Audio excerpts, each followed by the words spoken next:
The town of Gambo on the northeast coast of NL is under a state of emergency due to a windstorm that caused major flooding Sunday. The fire department has restored their paging and phone system and is taking calls for assistance. The Lions Club and Black Duck Cottages are open to anyone in the public who needs warmth or a meal. Peak wind gusts Atlantic Canada in last 24 hours _Jan. 5. Peak wind gusts from the weekend storm, updated January 6.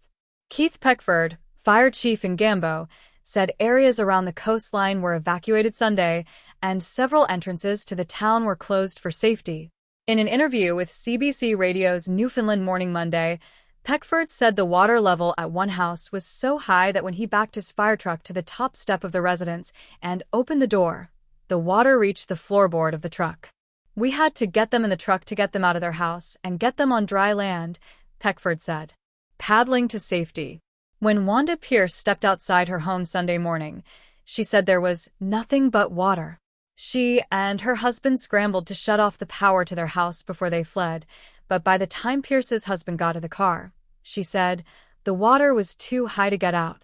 "It was that much water that my husband couldn't get in through the doorway," Pierce said. "He had to go over to the next door neighbors and get a canoe to come over and get me out of the house." CBC. Gambo issued a state of emergency following major flooding, high winds, and infrastructure damage. Wanda Pierce /Facebook. Gambo issued a state of emergency following major flooding, high winds, and infrastructure damage. Wanda Pierce /Facebook via CBC News. Related: weather bombs, explosive storms that create ferocious conditions. Pierce said she's never seen anything like those water levels before. She said she returned to her house briefly, but soon had to be rescued a second time with help from the fire department. Pierce was able to stay the night at her home, but barely slept, she said. Damage in the community. Power lines fell, trees were downed, and patios were ripped away from homes.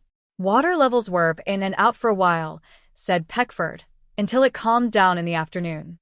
At that point, the fire department was focused on keeping the roads safe and keeping people dry. Peckford said about 5 residents had to spend the night out of their beds out of precaution. He added that half a dozen houses were damaged overnight, but 20 to 30 families still saw damage to their gardens, sheds, and other structures.